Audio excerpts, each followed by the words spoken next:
এখনৰ পাছত এখন অৰণ্য কাটি শেষ কৰি দিয়াৰ বাতৰি সংবাদ মাধ্যমৰ শিৰোনামা দখল কৰে। সেই একেইখনখনে মাননীয় অধ্যক্ষ মহোদয় অৰণ্য মানৱ জালক পায়ঙেও নিজ হাতেৰে এখন অৰণ্য সৃষ্টি কৰি বিশ্ববাসীক চমক দেখুওৱাৰ নজিৰ আছে। গতিকে মাননীয় অধ্যক্ষ মহোদয় প্ৰাকৃতিক ভাৰসাম্য বিনষ্ট হোৱাটো নিৰ্ভৰ কৰে কেৱল আৰু কেৱল আমাৰ মানুহৰ মনোবৃত্তিৰ ওপৰত।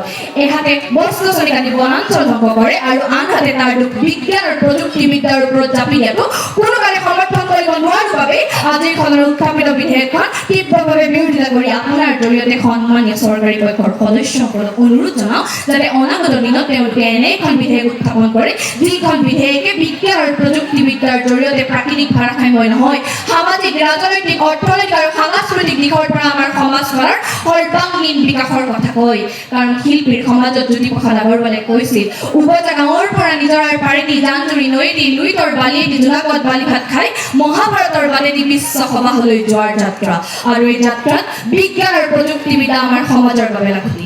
গতিকে মাননীয় অধ্যক্ষ মহোদয় সমগ্ৰ বিশ্বই বিজ্ঞান আৰু প্ৰযুক্তিবিদ্যাক আঁকোৱালি লৈ আগবাঢ়ি যোৱাৰ সময়ত এক অংশই যদি জগাই চুকৰ জেণ্টেলমেন হৈ বিজ্ঞান আৰু প্ৰযুক্তিবিদ্যাক এলাগি কৰে তেনেহ'লে পাছৰ প্ৰজন্মই আমাক হাঁহিব।